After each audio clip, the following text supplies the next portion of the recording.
Ok, en el próximo, por favor. El paganismo, aquí quiero yo hablar un poquito lo que significa.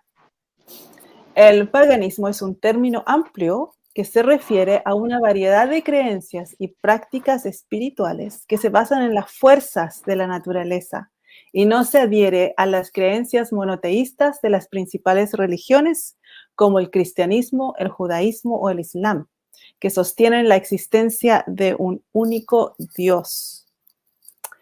El término paganismo a menudo se ha utilizado históricamente para describir las creencias espirituales precristianas en muchas culturas y religiones del mundo. Esto incluye las religiones politeístas de la antigua Grecia, Roma, Egipto, nórdicos, celtas y muchas otras civilizaciones. Sin embargo, el paganismo también puede referirse a creencias contemporáneas que se inspiran en estas tradiciones antiguas o que incorporan elementos de la espiritualidad de la naturaleza, la veneración de los ancestros y la conexión con lo divino a través de la tierra y el cosmos. Y es aquí también donde entra la New Age, donde lamentablemente inventaron la New Age para que todas las personas que empezaron a salirse de la religión que no les servían y trataban de buscar en la naturaleza, en lo espiritual, más respuestas. Entonces, el término paganismo que es utilizado ahora se inspira en estas antiguas tradiciones. Y como está muy manipulado en la New Age, realmente al final terminan como devolviéndose a la religión, lamentablemente. Ahí, por supuesto, podemos ver otra hermosa pintura, que el título es Circe, que ofrece la copa a Ulises, me imagino, no sé cómo se traducirá al español, eso no lo chequeé. Y Circe es un personaje de la mitología griega. Era una hechicera y diosa que aparece en la epopeya, la Odisea, escrita por el poeta griego Homero. Si podemos ver la próxima, por favor, se me olvidó decir. Ulises se llama. Ulises, ya. También conocido como Odiseo. ¿Dónde estás que Odiseo. no te veo? Veo. Bueno, bueno. Y esta es la pintura que a mí me hipnotizó la primera vez que la vi. Aquí lamentablemente no se puede apreciar, pero tiene un verde espectacular, es hermosa. Y aquí hasta está un poquito cortada. Y aquí yo les quería dar leer el significado, qué es lo que es una epopeya. Dice, una epopeya es un tipo de poema narrativo largo que narra las hazañas heroicas y las aventuras de personajes legendarios o históricos en un estilo grandioso y elevado. Eso es lo típico que se ve, que se escucha, que todo es grandioso y es más grande que uno. Entonces, como inalcanzable y es como ciencia ficción, como no ponerle atención. Las epopeyas a menudo exploran temas épicos como la valentía, el heroísmo, la lucha entre el bien y el mal y la relación entre los dioses y los humanos. Obviamente ahí está relacionado también con los extraterrestres, que ahí serían los que le llaman los dioses, ¿no? Que realmente bajan de sus naves. Estos poemas suelen presentar a los héroes enfrentando desafíos extraordinarios, luchando en batallas épicas y navegando por un mundo lleno de obstáculos y peligros. Navegando un mundo lleno de obstáculos y peligros es como lo que estamos nosotros viviendo en esta Matrix, es que realmente lo describe muy bien. Y lo que yo veo de que todas estas pinturas, poemas, escritos, todo lo escriben como, se ve como algo más grande que uno. Son como historias, cosas inalcanzables, cosas de ciencia ficción. Y realmente es la naturaleza del ser humano, la cual la hemos perdido y, y es lo que nos hace sentirnos perdidos y enfermos aquí. Entonces lo manipulan a través de, por ejemplo, de estas pinturas hermosas, de los escritos.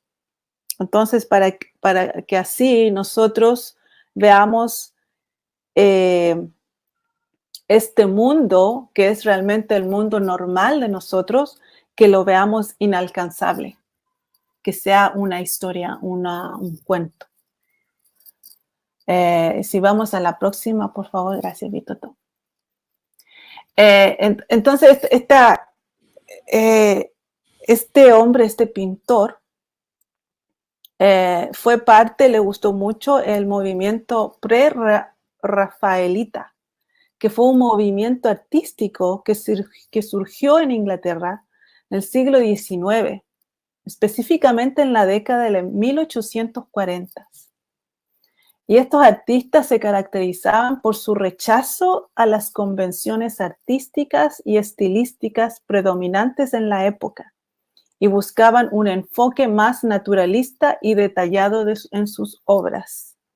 Y es verdad, por ejemplo, si aquí vemos a esta hechicera, esta mujer, esta que le podemos llamar bruja, si vemos que tiene ahí un libro, ¿no? Eso es lo bueno de que se dedicaron al detalle, que podemos ver que prácticamente está como en un laboratorio.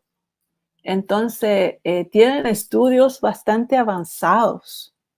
Esto es lo interesante de este movimiento, en la cual se dedicó a mostrar los detalles.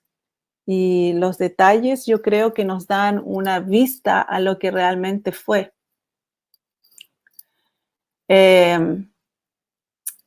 Y sigamos, el nombre pre-rafaelita hace referencia al deseo de estos artistas de volver a los principios del arte anterior al Renacimiento italiano, antes de Rafael Sanzio, cuando las obras de arte eran vistas como más sinceras y cercanas a la naturaleza.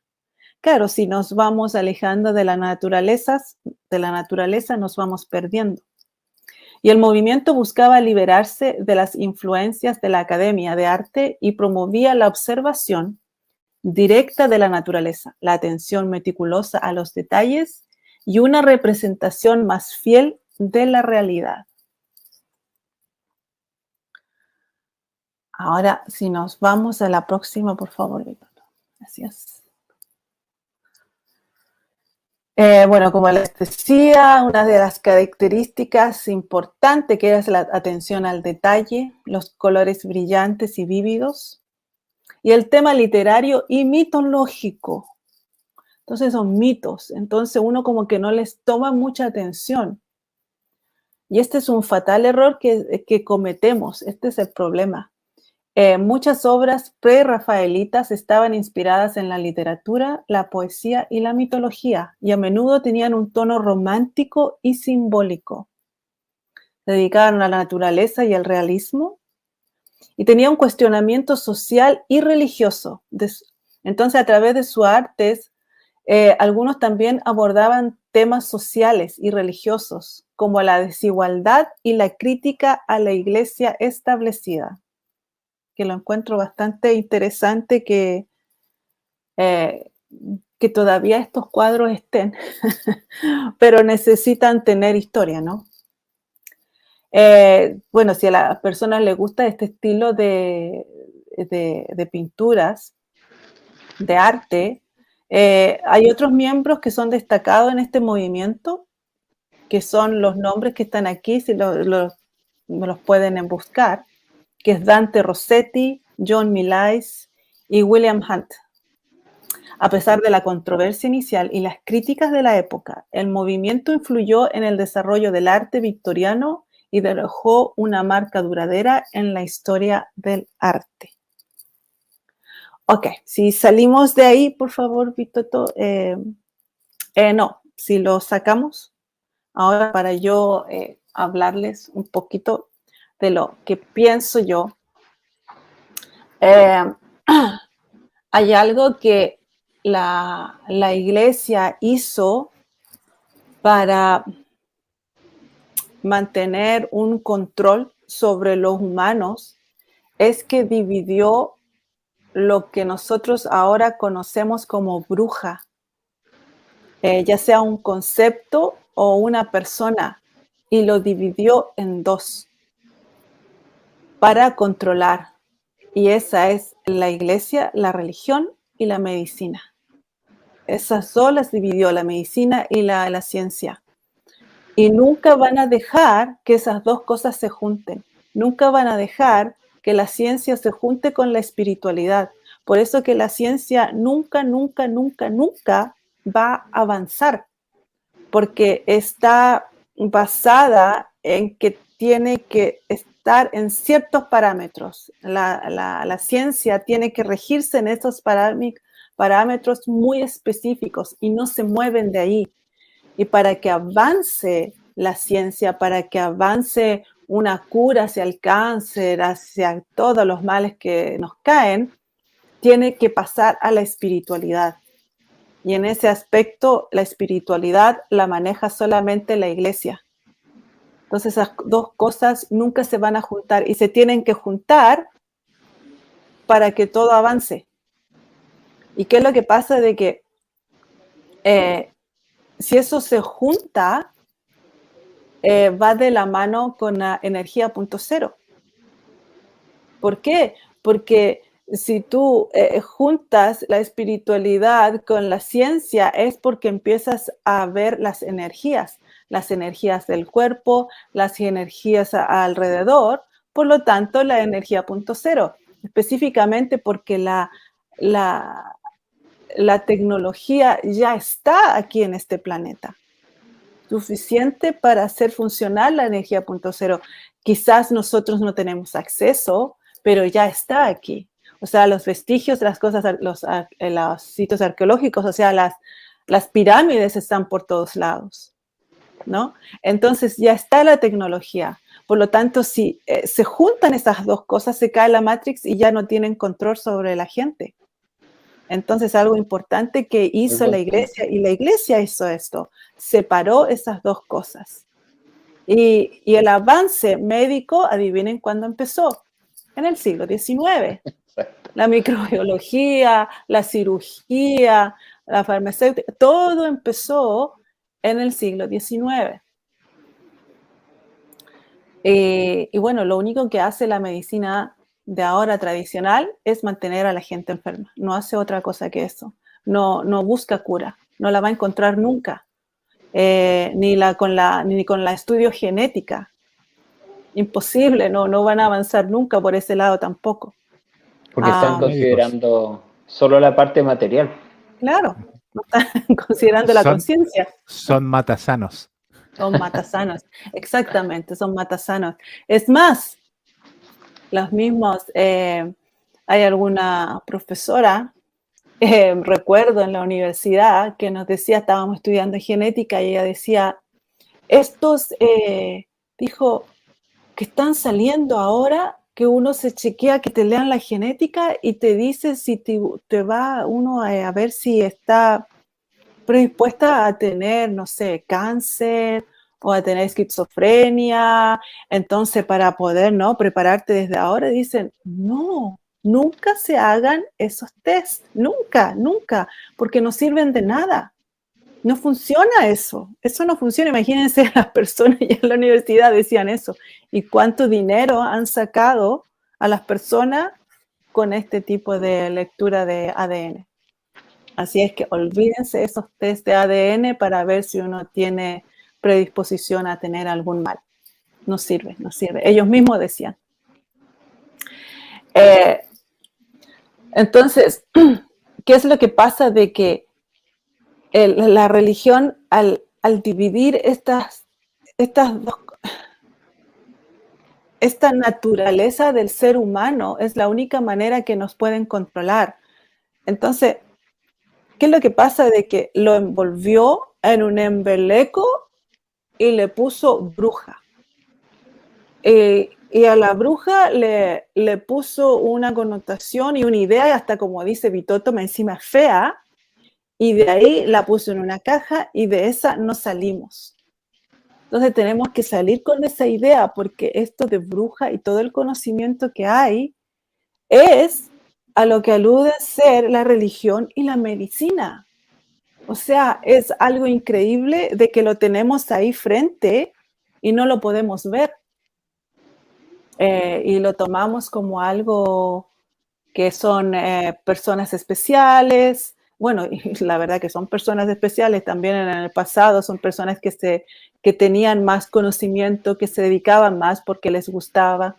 Así como hay personas que les gusta el piano y tienen dedos para el piano, ¿no? Y que se dedican a estudiar las matemáticas. Y ellas también, les gustaba mucho la medicina. Entonces manejan muy bien las energías.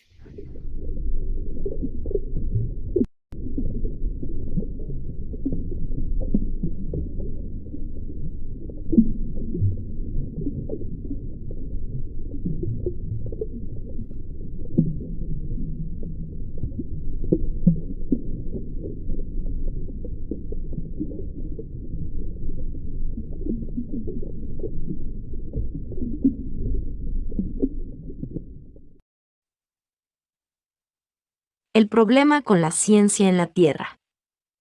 Hola una vez más, gracias por acompañarme. Soy Mari Suaro. Hace unos siglos, en la Edad Media y antes, si es que realmente ocurrieron esas etapas de la humanidad, la población general de la Tierra y sobre todo en las sociedades occidentales, aunque esto ocurre en otras también, seguía y obedecía lo que sus líderes religiosos les dictaban. Esto ocurría principalmente con la Iglesia Católica como principal ejemplo, todo lo que ellos decían era la verdad solo porque ellos lo decían, y justificaban todo lo que decían porque supuestamente estaba escrito en las Sagradas Escrituras. Esas verdades eran fijas e inamovibles, y es de ahí de donde salió el concepto moderno de dogma. Ser dogmático es seguir y obedecer reglas sin importar qué, cualquier concepto vuelto una verdad por imposición, y el sujeto no puede siquiera pensar en cuestionar esas verdades impuestas. El mero pensamiento de que esas reglas y verdades puedan estar equivocadas se considera censurable, reprobable, erróneo e incluso ridículo. Se consideran cosas inamovibles e incuestionables que una población simplemente debe aceptar y acatar. La mayoría de las veces una población está tan inmersa y cegada por los dogmas que se les imponen, que ni siquiera pueden pensar en la posibilidad de que pueda haber otras formas de ver e interpretar las cosas fuera del marco de verdad que se les impone, simplemente porque carecen de todo contexto necesario para ver más allá. Por lo tanto, cualquier cosa fuera de su dogma es una imposibilidad y no puede existir. Luego hay otro factor añadido que es pensar solo en términos prácticos y de pérdida de tiempo, por lo que los sujetos no pueden ver ningún propósito en cuestionar las cosas que ya se saben y se harán estas preguntas. ¿Para qué? ¿Por qué? ¿En qué me beneficia? Y para empeorar las cosas con este último punto, si se atreven a cuestionar el dogma, el resultado que obtendrán las personas es ser atacadas, desacreditadas e incluso condenadas al ostracismo por sus pares y por la sociedad en la que viven. Por lo tanto, esto va en contra de su propia supervivencia. Así que la gente en general, especialmente aquellos que tienen algo que perder, no verán ningún sentido e incluso verán peligroso cuestionar cualquier dogma. Y esta es otra razón por la que se mantiene a la gente con miedo para que no tengan tiempo ni interés en cuestionar nada en absoluto. Para poder analizar cualquier cosa, incluido el tema de hoy, debemos suponer cosas basándonos en lo que consideramos que es la mejor información de que disponemos en cada momento. Como forma de pensar, lo mejor es mantener siempre la mente abierta y la voluntad de sustituir toda la información que podamos tener cuando nos encontremos con información mejor o más precisa. E incluso el criterio de qué es mejor y qué significa más exacto, tiene que evolucionar con nosotros mismos a medida que avanzamos. Así que basándonos en lo que acabo de decir, la mejor información que tenemos indica que hay un grupo de entidades, humanas y de otro tipo, que controlan lo que ocurre en la Tierra desde las sombras y han estado controlando a la población humana durante al menos unos cuantos miles de años. Esto en sí mismo es un tema enorme, pero sé que al menos la mayoría de los que me están escuchando ahora mismo han llegado a esa conclusión por cuenta propia, así que esa es mi suposición base para lo que viene a continuación. Una de las cosas que más necesita un grupo que domine la sociedad en la Tierra es controlar a la población general para poder explotarla como recurso y también para que no se rebele en contra de ellos. Así que las pruebas demuestran que crearon religiones, y el dogma con ellas. Todo bajo la premisa básica de que si vas en contra de lo que dicen, serás totalmente castigado de la más dura de las maneras. Pero básicamente la imposición del dogma religioso es la mejor manera de controlar mentalmente y guiar la percepción de la población en general, y con ello crear toda una realidad con su conjunto de reglas y leyes que funcionarán a favor de quien esté controlando dicha sociedad, ya que fue deliberadamente diseñada por ellos mismos. Así, la religión y su dogma fueron diseñados con el único propósito de contener y guiar a la población dentro de la sociedad que controlan. Pocas personas se atrevían a cuestionar el dogma religioso en aquel entonces, y los que lo hacían eran en su mayoría porque ellos mismos venían de otra religión y su dogma. Pero incluso los que eran lo suficientemente sabios como para poder analizar todo objetivamente y podían llegar a la conclusión de que muchas cosas en el dogma religioso simplemente no cuadraban, simplemente no tenían manera de demostrarlo. Y aquí es en donde se supone que apareció el método científico, hace unos cientos de años, y como un método aparentemente nuevo de analizar y explicar el mundo.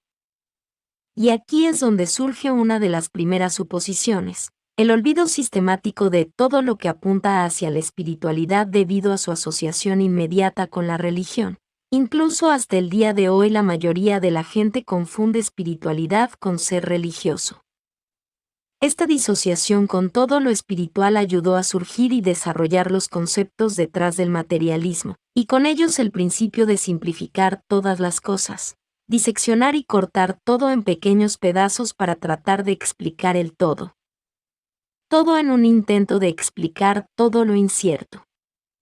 Esto lleva a una forma mecanicista de interpretar y de analizar todo lo que se estudia. Esto significa que la ciencia humana tiene la clara tendencia a asumir que todo se puede explicar en términos mecánicos. Lo ven todo como una máquina que funciona por sus partes, pensando solo en términos de engranajes y palancas básicamente, descuidando con ello todo lo que tendría que ver con el espíritu. Es entonces cuando nos resulta fácil ver cómo los controladores de la sociedad terrestre vieron la necesidad de controlar y regular la ciencia para que no actuara en su contra. Dicho de otra manera, necesitaban regular la ciencia para que no expusiera las mentiras y trucos que necesitan para controlar a las masas.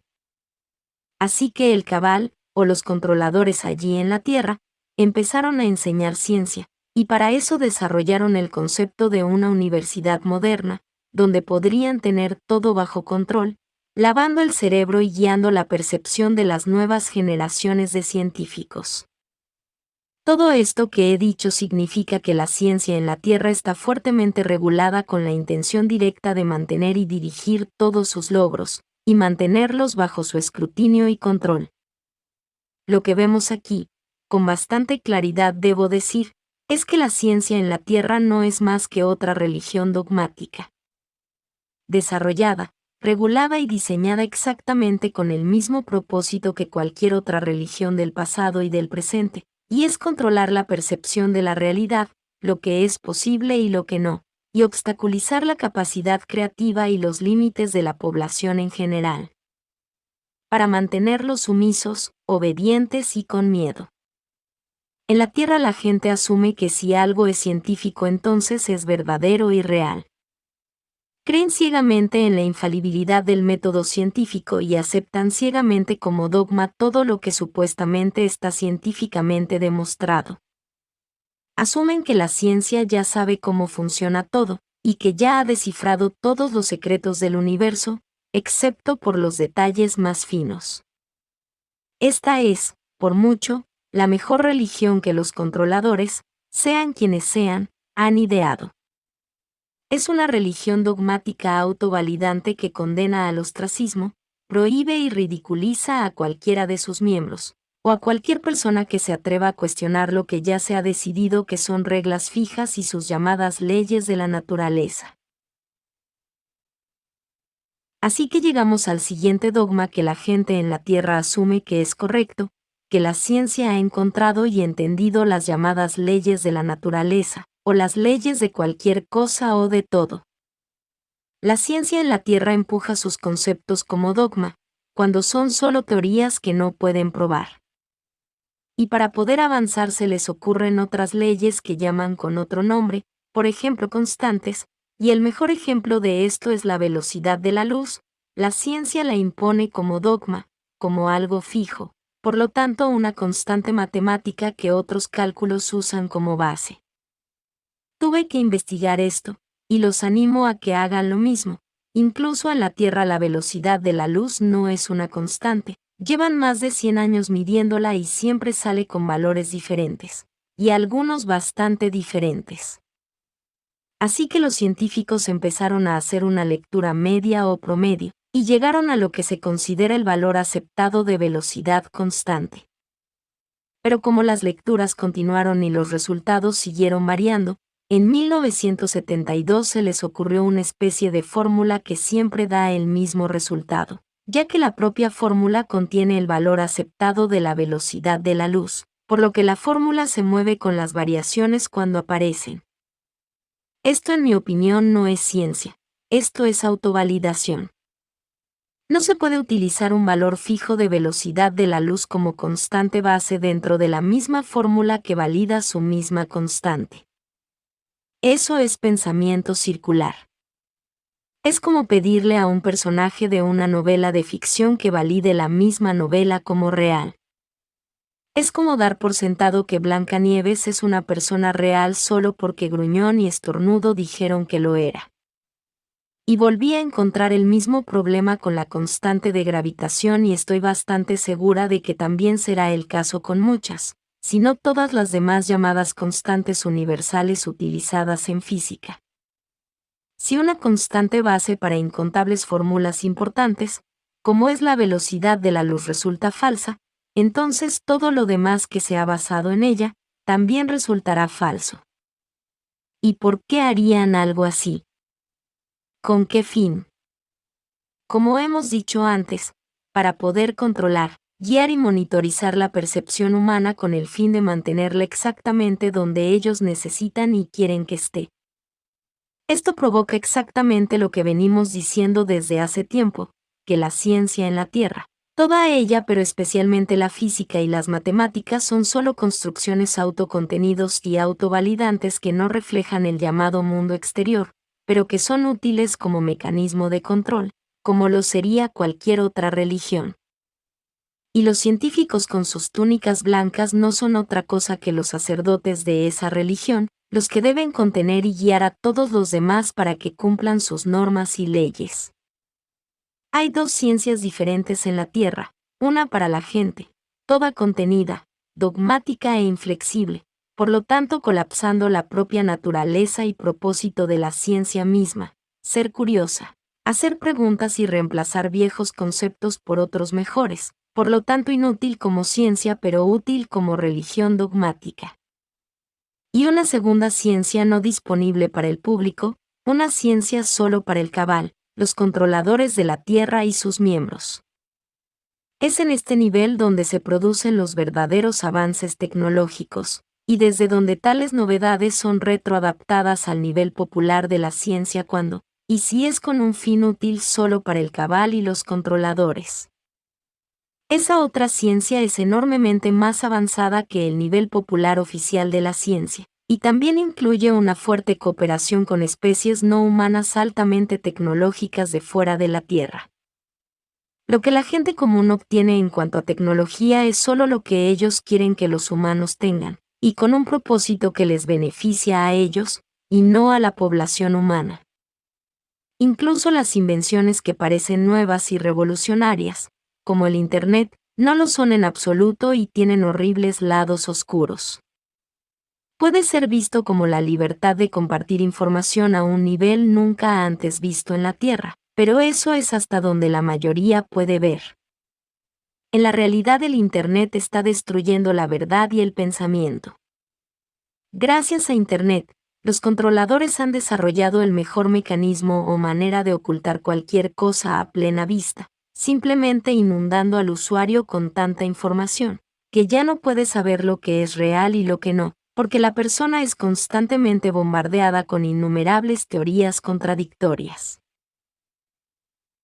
Una sobrecarga de información tan tremenda hace que las masas descarten toda la información que no procede de fuentes oficiales, en un intento de conseguir cierta estabilidad y un marco de realidad en el que basar su vida. Por eso insisto encarecidamente en que no escuches a nadie, y a todos al mismo tiempo, y desarrolles la fuerza mental y de carácter necesaria para desarrollar tu propia realidad personal y todo lo que la sustenta. Saber lo que es real y lo que no lo es simplemente una tarea imposible en la Tierra hoy en día. Todo lo que se atreve a salirse de los dogmas paradigmáticos aceptados e impuestos por la ciencia moderna en la Tierra, es prohibido y criticado como pseudociencia, cuando su ciencia es mucho peor y no está basada en su apreciado método científico, y demostrado que no lo está. Y todas las ramas de la ciencia en la Tierra están controladas de la misma manera. Todas se basan en una junta oficial socialmente aceptada de controladores designados para cada tema, con una jerarquía de sacerdotes que dictan a los de abajo lo que es real y lo que no, como dije antes, usando las universidades como plataformas de iniciación. Y cuando uno u otro miembro se desvía de lo oficialmente aceptado, esa persona es simplemente condenada al ostracismo o incluso borrada, si sabes a lo que me refiero. Todo lo que tiene que ver con la ciencia en la Tierra es de naturaleza determinista y mecanicista, provocando irremediablemente la descalificación de todo lo que se salga de sus reglas no científicas impuestas solo con fines de control de la población, y todo lo que no pueda ser medido empíricamente de manera totalmente materialista, simplemente no puede existir. Así, la medicina, por ejemplo, solo puede abordar las cuestiones de salud a nivel de bisturí mecánico, viendo el cuerpo solo como una máquina, descalificando agresivamente todos los demás tipos de medicina. Todo lo que tiene que ver con la conciencia es simplemente descartado con explicaciones reduccionistas que a veces rozan el ridículo, y todos los fenómenos psíquicos como la telepatía son simplemente imposibles, porque imponen la idea de que solo estás dentro de tu cabeza y solo eres un producto de procesos químicos y eléctricos dentro de tu cráneo físico. Esto hace que la gente en la Tierra piense que la vida no tiene sentido, que su conciencia desaparece después de la muerte, y que todos sus esfuerzos por dar algún significado a sus vidas son inútiles y solo traerán resultados dudosos. El duro hecho de que la ciencia en la Tierra esté claramente controlada por sociedades secretas a través de sus sacerdotes, que son los que están más arriba en la jerarquía de las comunidades científicas. Y que además sea indistinguible de la religión porque esos sacerdotes científicos imponen principios, leyes y constantes no científicas y falsas de forma dogmática arbitraria con el único propósito de contener y guiar los resultados para que no se desvíen de lo que ellos quieren, derrumba el propósito de la ciencia misma. En la Tierra la ciencia no es más que otra religión, vendida al público como si fuera una herramienta para alcanzar la verdad última, ingeniosamente distorsionada y diseñada para ser una construcción autocontenida y autovalidante, que no solo no expande el conocimiento, sino que está diseñada para mantener las mentes humanas dentro de un corredor de pensamiento y percepción aceptado y controlado. Y para evitar que las mentes y almas humanas descubran quiénes son realmente, y para obstaculizar su conexión con la fuente original y la conciencia. Y resulta altamente atractiva para todos aquellos que no caen en las religiones eclesiásticas establecidas, pensando que tienen una mente analítica crítica, engañándoles y haciéndoles creer que tienen la verdad última. Y con ello, caen en otra trampa dogmática religiosa. La ciencia debe ser libre, para todos, flexible y curiosa, y sobre todo nunca debe ser dogmática, o simplemente no será ciencia en absoluto. La ciencia en la Tierra solo es religión disfrazada de mecanismo para encontrar la verdad irrefutable. En la ciencia real no hay reglas fijas, no hay verdades fijas, ni leyes, ni dogmas. Solo conceptos que aceptamos como lo mejor que se nos ocurre. Pero solo por ahora, porque mañana será otro día. La ciencia debe evolucionar con quien la utiliza, y desde luego nunca debe utilizarse para limitar la conciencia, y mucho menos para menospreciar a las bellas almas ilimitadas. Gracias por escucharme. Con mucho amor. Mari Suaru.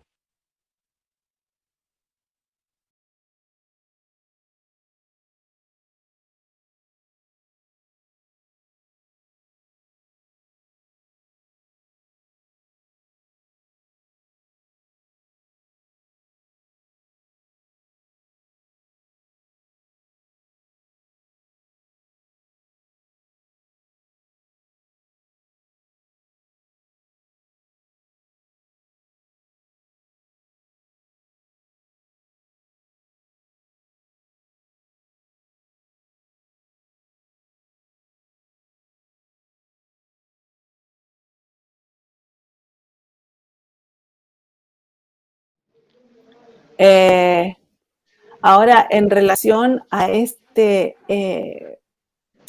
pintor, que yo lo encontré algo interesante porque ¿qué es lo que pasa? Que la historia la manejan y te la muestran a través de lo que nosotros podemos ver en pinturas, ¿no? No tenemos otra. O sea, sin las pinturas, ¿cómo nos podemos imaginar el pasado? Sin una imagen no nos podemos imaginar nada. Entonces necesitan algo para manipularlos. Por eso que todas estas pinturas o fotos de lo que supuestamente fue, a mí de repente me da un poquito de miedo pensar, de mirarlas mucho, porque digo yo, ¿qué tanto de eso es manipulación para llevarnos por los quesos? Entonces, no sé, pero hay algo que encontré en relación al Reino Unido, a Inglaterra, que algo que ellos hacen hasta ahora. Por ejemplo, este hombre, este artista, después fue él fue parte del consejo de la Real Academia. Y miren, la Real Academia tuvo su primera exposición en Inglaterra, en Londres, de estos artistas, en abril de 1769, la primera. Y se ha realizado anualmente, sin interrupción, hasta nuestros días. Desde el año 1769, anualmente, en Inglaterra se han hecho exposiciones de arte hasta ahora, todos los años. Y yo dije, pero ¿cómo tanto? O sea, y lo otro que, por ejemplo, yo sé de Inglaterra, de que las personas, cualquier persona en el mundo que es artista, ya sea de escultura, de pintura, etcétera, puede aplicar como a un retiro artístico que le llaman, en la cual Inglaterra te ofrece por 3 meses quedarte como en un castillo o en una casona grande, hermosa, ya con estadía y dinero, con estadía y, y comida y alimento para que tú solamente te dediques a hacer tu arte. Y uno dice, ¿what? Claro. Y lo ofrecen en diferentes partes de Inglaterra, del Reino Unido, para cualquier persona artística y uno lo puede aplicar. ¿Y qué es lo que ellos piden de intercambio? Es que tú dejes como obsequio lo que la obra de arte que tú hiciste en ese tiempo, en esos 3 meses, que se las deje como obsequio. Entonces yo digo, y se conoce de que los ingleses, por ejemplo, la piedra de Rosetta, que la tenían los franceses, según los ingleses, se la compraron y ahora está en el museo en Londres, the British Museum. Entonces, ellos constantemente se llevan el arte a su país. Y yo no entiendo por qué tanta como fascinación del arte a tenerlos ellos.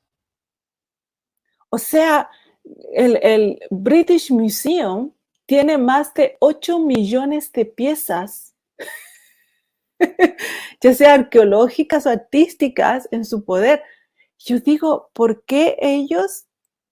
Porque sabemos que Londres es la fuerza financiera, ¿no? Es la que controla las finanzas, pero también amasa todas estas obras artísticas alrededor del mundo, tanto en el pasado como ahora, y lo sigue haciendo. Y lo encontré interesante, dije yo, ¿por qué se dedica a eso? ¿Será que a ese lugar, a esa entidad, le dejaron como ese trabajo de reunir eso para después de los otros reseteos, ellos tener arte para usar, como lo mismo que nos están haciendo ahora, mostrando, por ejemplo, estas pinturas de este artista, y para nosotros darnos una idea de cómo fueron las brujas, las hechiceras en ese tiempo? Claro, entonces, ellos se están dedicando, o sea, hay muchas cosas extrañas, y yo creo que ellos tienen ese trabajo de mantener esas obras de arte para que después en los reseteos lo usen como historia y digan, ven, aquí están. Esto lo hicieron en el año 2023 por Benjamín, miren, y pintó a esta bruja de los años 1700. Claro que a mí te aseguro que no, con las cosas que pinto y con las cosas que dibujo de la divulgación no me invitarían ni loco. Borracho de la época. Claro. ¿Cómo se puede era una persona loca. Un blasfemo. Oye, pero puede que la usen y la den vuelta y si hacen cualquier claro, cosa también, con esto, también. ¿cierto? Son muy hábiles. Entonces dije yo, mira lo que uno encuentra. Yo creo que es eso, porque es muy extraño lo que hacen. Bien, interesante punto, no tenía idea, nunca me lo había cuestionado, fíjate, ¿no? Tampoco. Nuevo. Entonces, pienso de que ellos tienen esa tarea. Que me da a pensar, ¿qué otras naciones tienen otras tareas? O sea, ¿qué tarea, por ejemplo, tiene Washington? ¿Qué tarea tienen otras entidades? Washington, la milicia. ¿Ya viste? Claro. ¿Y el Vaticano? El Vaticano, la religión. La religión. Y bueno, y el Vaticano la abajo finanza tiene de Londres. Ahí está el otro monstruo de 3 cabezas. Claro. Y la arqueología que queda debajo del Vaticano, ¿no? Claro. Sonia. También. Entonces yo dije, oh, qué cosa más loca. Y eso es con solo ir investigando de un artista y buscando puntos para entender más.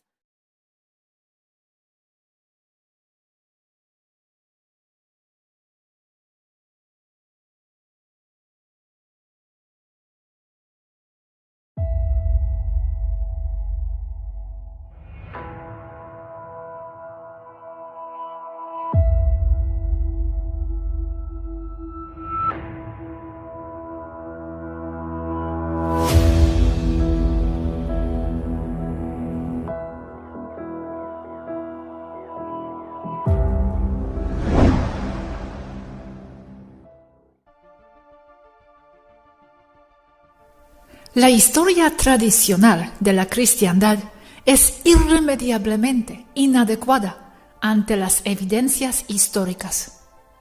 De nuestra investigación acerca de la espiritualidad en la antigüedad, se ha hecho evidente que debemos revisar nuestro entendimiento acerca de los orígenes de la cristiandad en la manera más fuerte y más impactante posible. Nuestra conclusión, basada en un cuerpo de evidencia sustancial en nuestro libro Los Misterios de Jesús, es que la cristiandad no era una nueva revelación, era una continuación de paganismo con otro nombre. La historia de Jesús, según los evangelios, no es una biografía de un Mesías histórico, es una recopilación judía de antiguos mitos paganos, de la muerte y resurrección del Osiris Dionysius, que había sido popular por muchos siglos por toda esa zona del Mediterráneo antiguo. Timothy Freke, Peter Gandy, citado por Michael Tsarion. He examinado todas las supersticiones del mundo y no encuentro en nuestra superstición de la cristiandad una sola calidad que la sustente. Todas las religiones están basadas en fábulas y mitología. Millones de hombres, mujeres y niños inocentes desde la introducción de la cristiandad han sido quemados, torturados, multados y puestos en prisión. ¿Con qué propósito y qué efecto ha tenido esta manipulación? El hacer la mitad de la población mundial unos tontos y la otra mitad unos hipócritas, al sustentar y perpetuar tales terribles errores por todo el mundo. Thomas Jefferson. Ahora, ¿en qué dirección vamos? ¿Qué sugieren? Es tan complejo que es difícil pensar en orden cronológico. Sí, tengo una sugerencia fuerte. La dirección más obvia a seguir. Astroteología. Y de momento no lo hemos tocado. Solo hemos dado el contexto histórico-político. Ahora tenemos que incluir la parte astro. Mitos astroteológicos en que se han basado para construir este personaje. Una cita de William Henry Burr de su libro Revelaciones del Anticristo es más relevante que aún los que puse arriba. Va de la mano con astroteología. Traduciendo del alemán, porque no tengo el libro en castellano ni en inglés.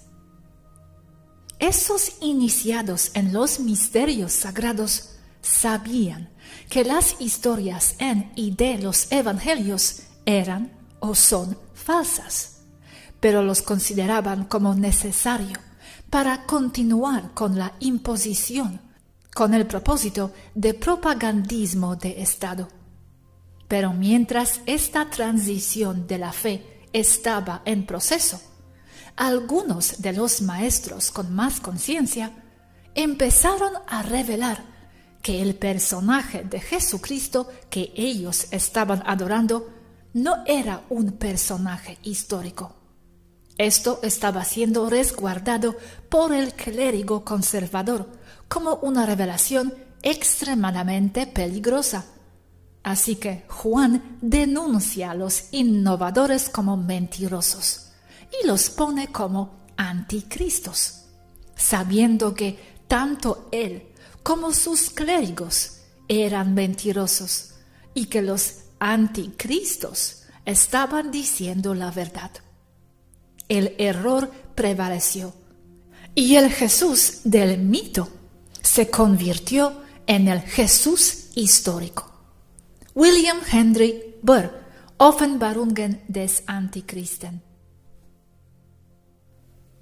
Lo importante de estas citas es dar un marco en donde se ve que no somos solo nosotros lo que estamos revelando estas cosas. No podría ser o estar más sustentado. Otra cita. Es importante recordar que en la Biblia las palabras autorizado y original no son equivalentes a genuino y auténtico o verídico. Solo significa que es autorizado por una autoridad mayor. William Henry Baer, Offenbarungen des Antichristen. En la antigüedad, en Egipto, en donde todo esto comenzó, el año nuevo comenzaba en el signo de Virgo, que en aquella época empezaba alrededor de julio 25. Se ha movido por la procesión natural de los astros con el tiempo. Esto coincidía o observaba cuando comenzaba la ascensión del Nilo y la estrella Sirio estaba en el cenit. Esto es cuando el sol salía en el horizonte, en la constelación de Virgo, la Virgen. Desde tiempos muy antiguos, siempre se ha observado a la constelación de Virgo como la diosa. Entonces, lógicamente, si el año empieza en Virgo, el año acabaría en el signo zodiacal anterior a Virgo, Leo, después de una procesión de 12 signos. Esto es el por qué tenemos las esfinges, que tienen cabeza de mujer y cuerpo de león. En un solo símbolo se representaba el zodiaco. La esfinge siempre tuvo cabeza de mujer. Los que aseguran otra cosa solo son ignorantes.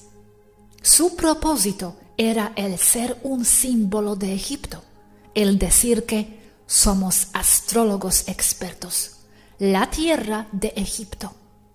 Junten el primer símbolo zodiaco Virgo y el último signo Leo y tienen una esfinge.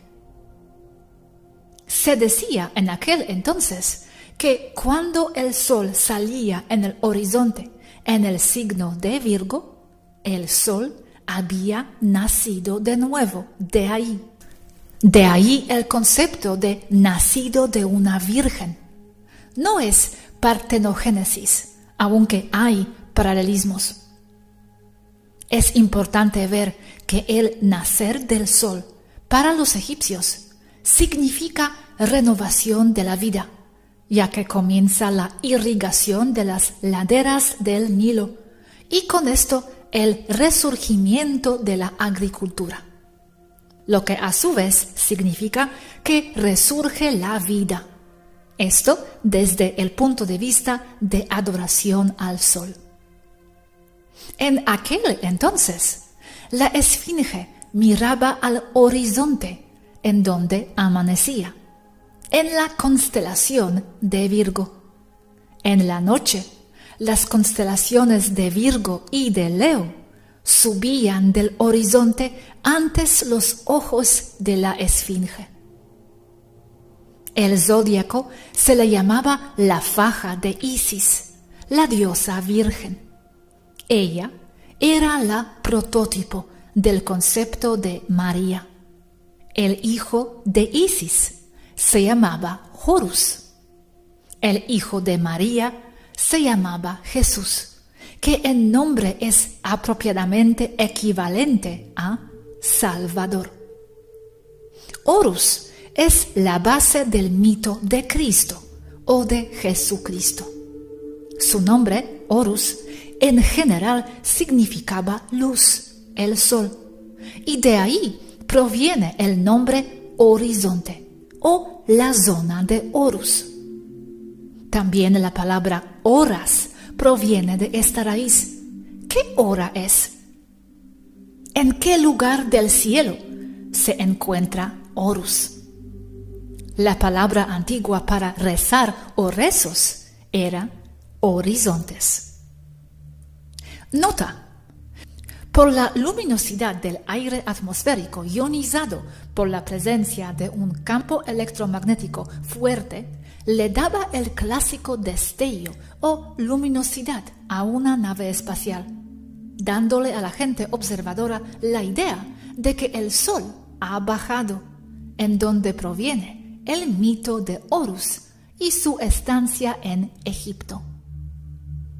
Y en muchas culturas, la más marcada es la islámica, se debe voltear al este para decir tus plegarias y rezos, para decir tus horizontes, porque se adora al sol, es un culto solar.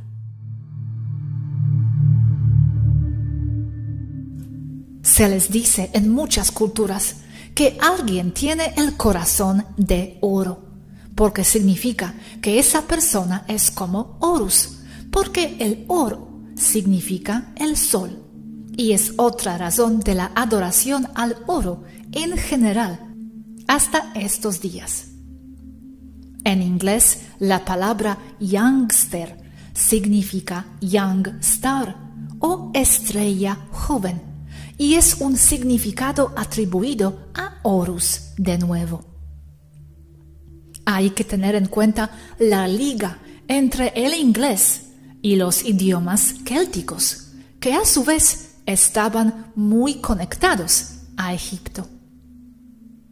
Cuando se dice entonces nacido de una virgen, el concepto es astrológico. Y todo esto está claramente puesto en simbolismo en todas partes.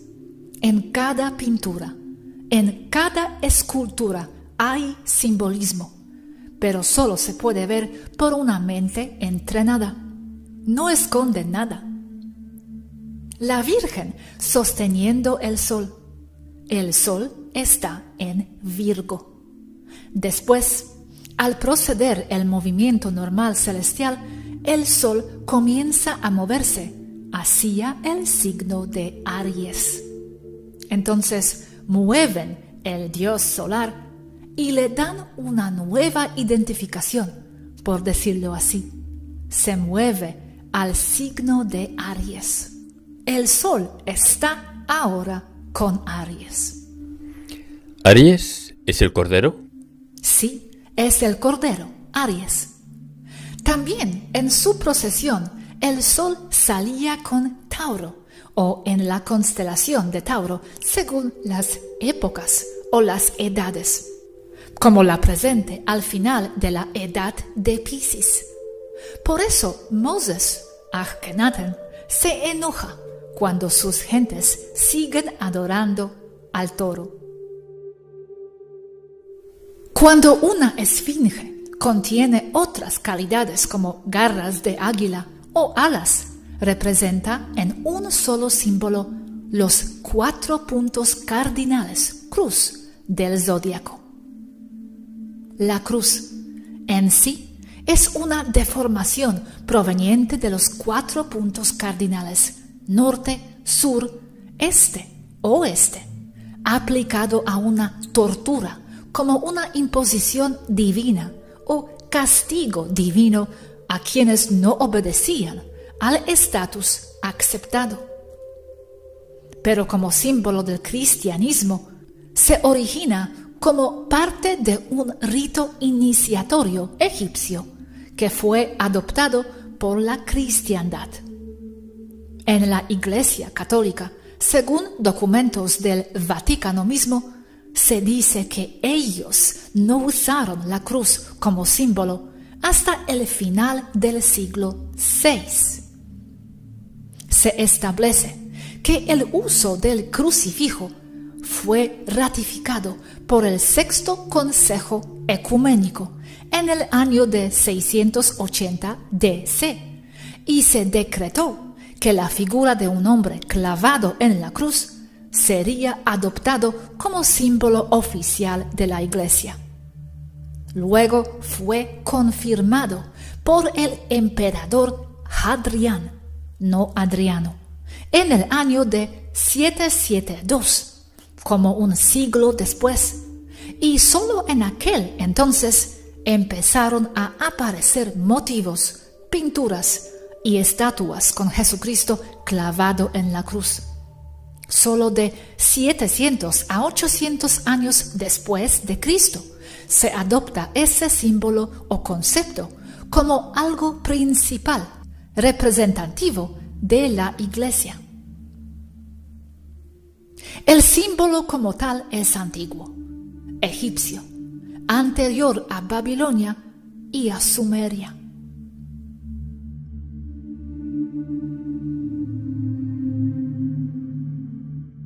No hay ninguna verificación o ningún registro de una persona crucificada con el nombre de Jesús, Jesús de Nazaret o Jesucristo en los trabajos extensamente detallados de personas como Filo, Tacitus, Pliny, Suetonius, Epictetus, Cluvius, Rufus, Quintus, Curtius Rufus, Josephus, Plutarco y el consulado romano de Publius Petronius, ni en registros de la época, que son hiperdetallados de parte de los griegos y los egipcios.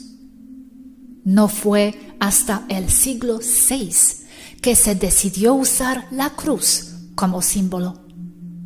Todos los registros y todo lo que he encontrado con ese símbolo solo se remota al siglo VIII o IX. ¿Cómo es que pasaron 800 años antes de usar este símbolo? ¿De dónde sale este símbolo? De nuevo, la cruz proviene del zodiaco. Desde el punto de observación de la Tierra, el Sol da vueltas a su alrededor en una banda de solo 17 grados de ancho, banda que contiene todas las constelaciones del zodiaco. En el punto en donde ocurre un cruce entre las dos bandas, que son los ecuadores eclípticos y el celestial, se tienen los equinoccios. Son 2 de cada uno, con un total de 4. Equinoccio de primavera, equinoccio de verano, equinoccio de otoño y de invierno. Esa es la cruz. Esto es lo que Juan usó como símbolo, aunado a los 12 símbolos zodiacales o constelaciones dentro de la banda de los 17 grados, donde pasa el sol en su procesión, siendo Jesús el sol y sus 12 discípulos, representando claramente a un culto solar. Viendo a los símbolos del Cabal,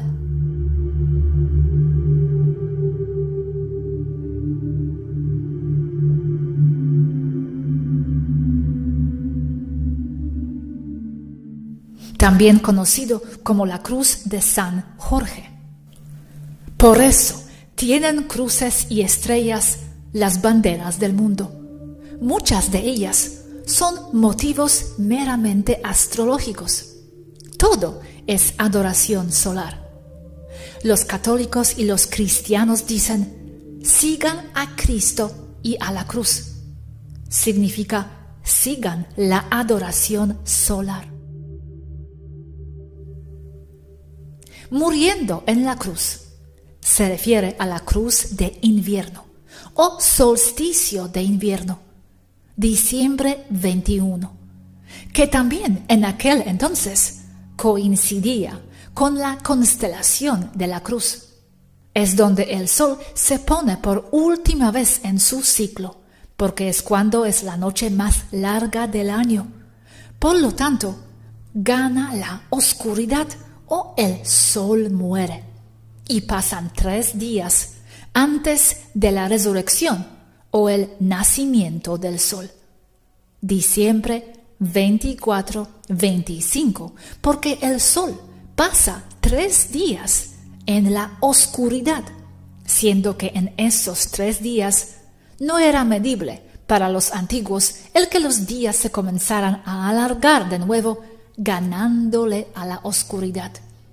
Entonces el diciembre 24-25 es cuando el sol renace y comienza a ganarle a la oscuridad. El sol nace. Jesucristo, Salvador, nace. El concepto de Salvador es importante observar que de nuevo se refiere al sol, como en el sol es el Salvador o el sol me ha salvado. Proviene de la antigüedad, porque es en la noche en donde salen a cazar los depredadores salvajes, como los grandes gatos y las hienas, entre otros. De ahí proviene el miedo a la oscuridad y el concepto de haber sobrevivido hasta el amanecer, porque ha llegado el sol, Cristo, Horus, Salvador, que ha asustado y nos ha liberado del peligro de los depredadores nocturnos. En estos tiempos, en esta área, ¿sol no subía? ¿Como noche polar, todo oscuro por 3 días? Pero ahora sol siempre sale en estos días en esta zona, aunque por poco. ¿Ha cambiado algo la posición, el sol, desde entonces? No, lo que pasa es que no es medible, que la duración de esos 3 días, 22, 23 y 24 de diciembre, sea mayor a la de diciembre 21, en donde el día se observa como el más corto del año. Al ser más corto, entonces, lo que gana es la oscuridad. No es que no salga el sol esos días, sino que tienen la misma duración aparente, que es el de las noches más largas y el día o días más cortos. La base para esto es siempre Egipto, de donde sale todo, incluyendo a Sumeria y a Mesopotamia, que son posteriores a Egipto, siendo que parte de las razones por las cuales se descalifica la edad real de Egipto es para que la gente no vea esta clave importante. El concepto de enterrar a Jesús proviene de lo mismo, de que el sol está enterrado y en oscuridad, porque las noches son más largas. Este concepto de los 3 días en oscuridad se repite en la historia de Lázaro, en la historia de Osiris y todos los Cristos de la historia, como en se fue a un lugar oscuro y en el tercer día ya saldrá de nuevo. Y los 3 días como concepto también son los 3 signos zodiacales de Capricornio a Aries. 3 signos desde la muerte del invierno al resurgimiento de la primavera. Capricornio, Acuario, Piscis. 3 días, 3 periodos de tiempo. Aquí también se maneja otro concepto esotérico de interpretación no necesariamente católico-cristiana, que es el simbolismo de que se muere el cuerpo o lo que uno era, se entra en 3 días de proceso espiritual. En inglés, el concepto espiritual de Dark Night of the Soul, muy explotado por muchos maestros espirituales e inclusive youtubers del mundo de habla inglesa. Todo para renacer al tercer día, a nuestra naturaleza más elevada o espiritual. Jesús muere a los 33. Procesión de los equinoccios. El sol pasa por el zodiaco y se mueve a través de cada signo zodiacal, cada discípulo de Jesús, en una procesión de 30 grados, en aproximadamente un mes de 30 días. Entra en un signo en un primer grado y sale completamente de ese signo a los 33 grados. Esto es el por qué se dice que Jesús, el Hijo de Dios, murió a los 33. También es el por qué hay 33 grados dentro de la masonería, porque son adoradores solares, porque son Illuminati, que proviene de luminosidad o sol. Yo soy la raíz y la descendencia de David y de la brillante estrella de la mañana. Jesús de Nazaret, Revelaciones 22:16. Estrella de David también se refiere a lo mismo. Se les prohíbe a la población el usar astrología. Se dice que es tontería, que no tiene valor alguno. Pero Jesús y los que lo armaron lo usan todo el tiempo. De aquí el concepto que les he dicho antes, de que la gente no usa la astrología. Los millonarios no usan la astrología, pero los reyes y los billonarios sí.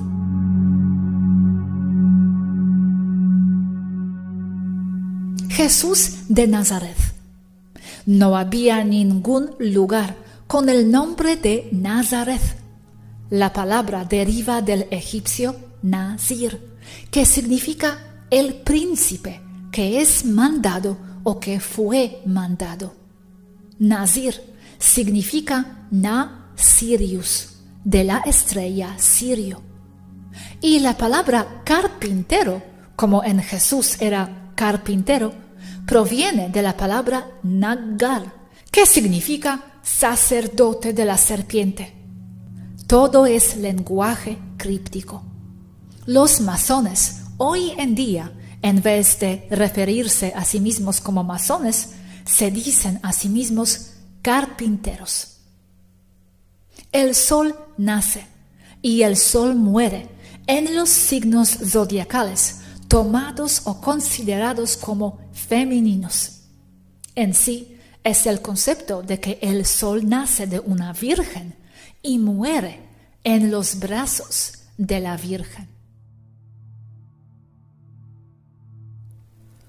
También representada como el cielo de noche, noche como en muerte. Los evangelios no son una biografía. La Biblia es una historia astroteológica, solo un mito sideral.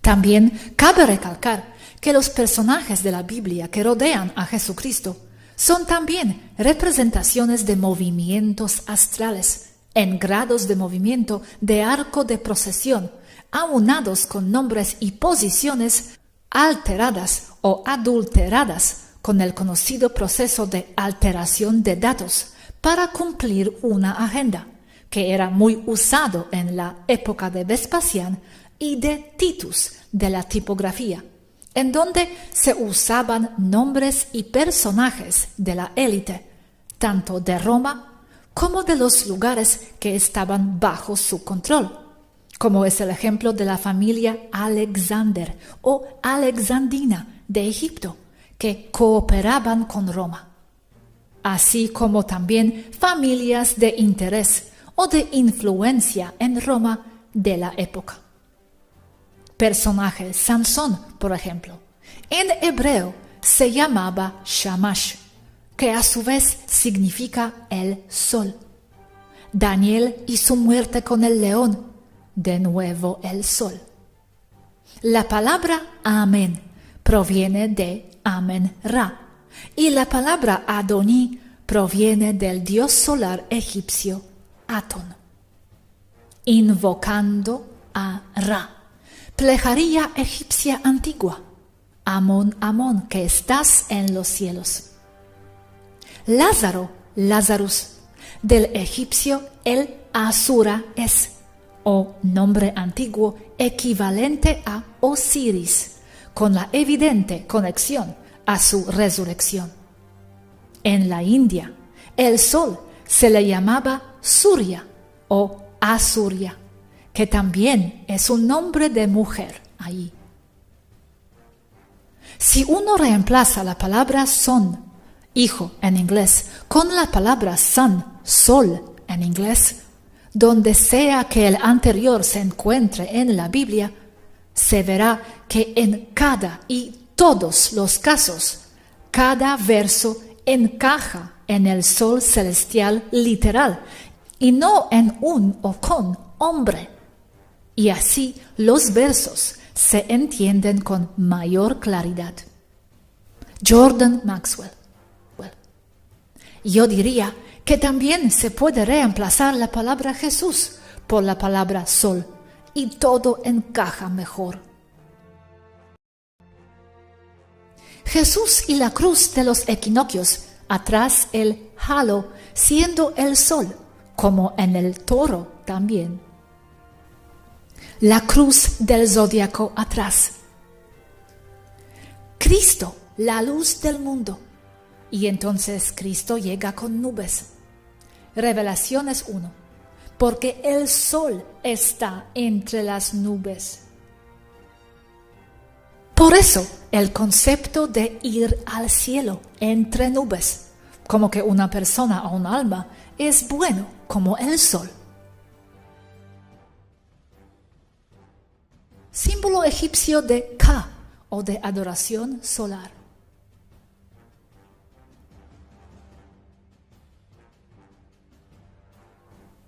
El terminar una frase con amén es en sí directamente y sea como diga el sol.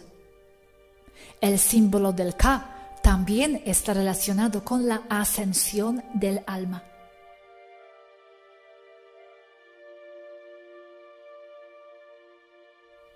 Jesús en la Biblia, a los 12 años, se refieren a él como el más elevado, porque en sí es el sol a las 12 cuando está en su punto más elevado.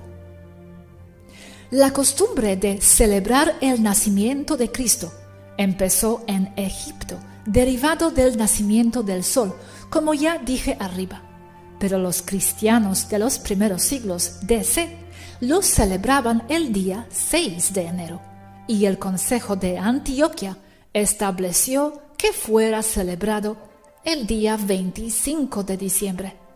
Pero la fecha del 6 de enero aún siguió en parte, y se representa aún con la llegada de los 3 rayos magos.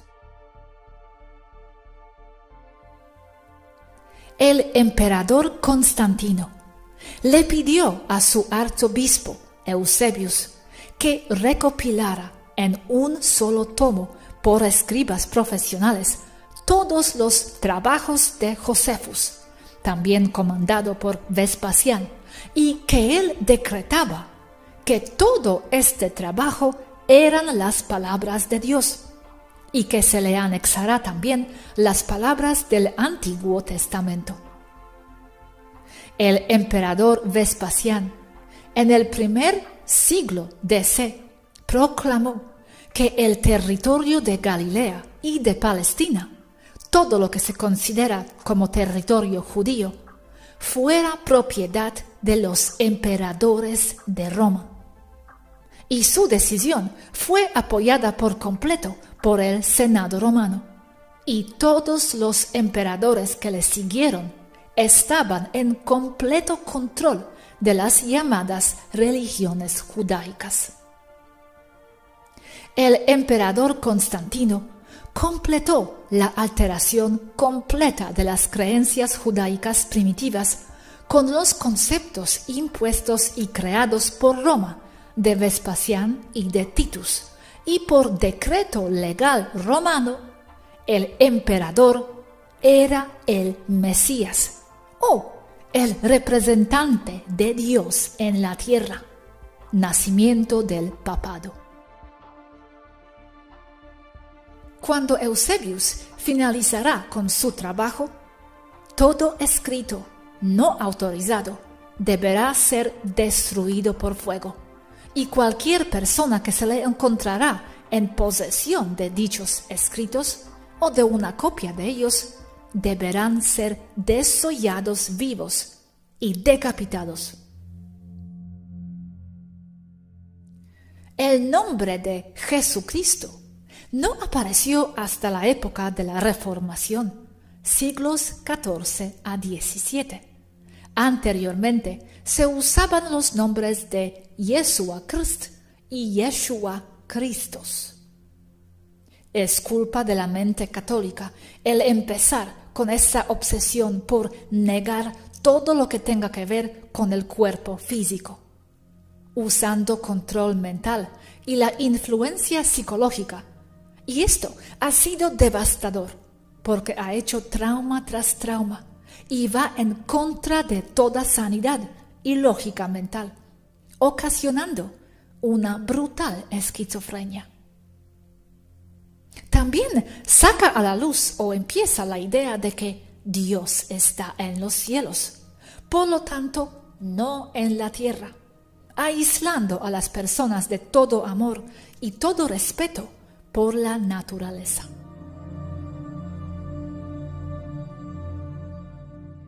Es decir, que la masonería tiene todo este conocimiento que nos compartes. Sí, por lo menos los de alguna posición elevada. No puedo precisar qué tan elevada, pero a mi parecer no muy elevada, como grado 2 o 3. ¿Y qué hay de los evangelios llamados secretos, que nunca han llegado a ser incluidos, como de María Magdalena, Judas y otros? ¿Quién los ha escrito y por qué? Todos son recopilaciones considerados que alguna vez estaban incluidos en las Escrituras y que posteriormente fueron retirados. Todos provienen del mismo lado base que recopiló y alteró todo, Josefus y sus escribas, bajo las órdenes de Vespasiano. Pero cuando los escribieron, todos los evangelios, ¿cómo fue el proceso? ¿Cómo anunciaron tenerlos? ¿Anunciaron que los han encontrado en alguna parte o cómo? ¿Cómo llegaron al público estos textos? ¿Cómo justificaron su aparición? La aparición de los evangelios como documentos oficiales proviene del emperador Constantino, 272 DC a 337 DC, que fue él que los recopiló. Se dice que son escritos provenientes de los judíos que estuvieron ahí y vieron lo que sucedía. Esto no concuerda con la verdad, porque como hemos dicho, los evangelios estaban escritos con técnicas y estilo acordes a las tendencias intelectuales de la época, y en griego, no en arameo ni en hebreo, como sería de esperarse. Y los que hubiesen seguido un Jesús, como se describe en ellos, solo serían granjeros y pescadores, sin la capacidad intelectual o de educación necesaria para lograr tales escritos. Otro punto, el más importante, es que Josefus claramente establece y dice en sus escritos y de sus legiones de escribas que fueron ellos quienes, bajo las órdenes de Vespasiano, han recopilado la información base y escrito los evangelios, tanto los llamados apócrifos como los oficiales. Lo admiten abiertamente, pero la gente no ve eso. Ok, los han escrito ellos y recopilado, ok, pero ¿cómo lo han entrado en el público después? ¿De dónde justificaron que salieron? Como por ejemplo, hoy en día se dice, se ha descubierto tal y tal en Mar Negro, revela que bla bla. No salieron al público, sino que al no haber prensa, hasta a la aparición de la imprenta de Gutenberg 1440 DC, cuando se imprimen las Biblias. En sí, se supone que fue la Biblia el primer libro o documento en ser impreso. Antes de esto, era el trabajo del clérigo el dar a conocer e imponer lo que está en las escrituras, evangelios, de los sacerdotes. Los papiros del Mar Negro son otra cosa. Sí, lo sé, era solo ejemplo.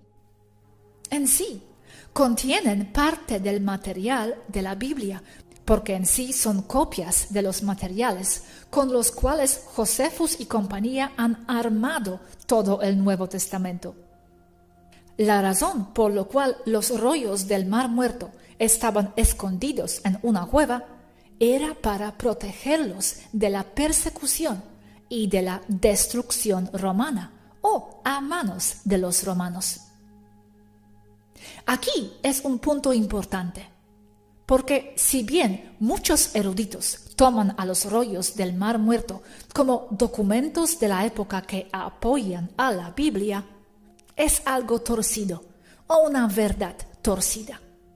Es como pasa con el diluvio, que no por haber habido un diluvio significa que la historia de Noé fuera verdad, porque en sí es o son documentos, los rollos del Mar Muerto, que fueron usados para de ahí voltear las cosas a favor de Roma. En esos documentos se denota claramente una actitud en la recopilación y narración de los datos claramente en contra de Roma, en donde se les ponía como los invasores horribles. En sí, los rollos del Mar Muerto son documentos que son pertenecientes al grupo rebelde, después nombrados como judíos, con la culpa de haber ocasionado la muerte de Jesús por agendas de Vespasiano. Y en estos narran la guerra y la lucha contra la Roma invasora, lucha que comenzó con Cleopatra, que les dio a los romanos Egipto. Entonces, ¿es verdad que hay 12 signos zodiacales o hay más? Se dice que hay otro, el número 13. Lo curioso es que estelarmente no se tiene registro de ese número 13, por lo que yo aseguro que se trata de Jesús mismo. En sí quiero decir que estelarmente, en cuanto a constelaciones y a movimientos estelares y de procesión de parte del Sol, son 12 signos, no 13. Es 12 más 1. Dijiste, el más importante es que Josefus claramente establece y dice en sus escritos, ¿qué escritos son? ¿Se puede ver eso? Los escritos de Josefus son las escrituras mismas, los evangelios, pero también hay otros escritos de recopilación de datos para el César Vespasiano, que se encuentran bajo los trabajos de historiador Josefus, como algo aparte de los evangelios. Sobreviven hasta este día. Los nombres exactos no me los sé en este momento. En los evangelios mismos pone que ellos lo han escrito bajo órdenes entonces. Así es, lo aceptan ahí, pero lo escudan como recopilación de datos históricos. Recuerden que evangelio significa buenas noticias de acciones y victorias militares. Nota sobre la procedencia de la familia Flaviano. El padre de Vespasiano era un recolector de impuestos para las provincias.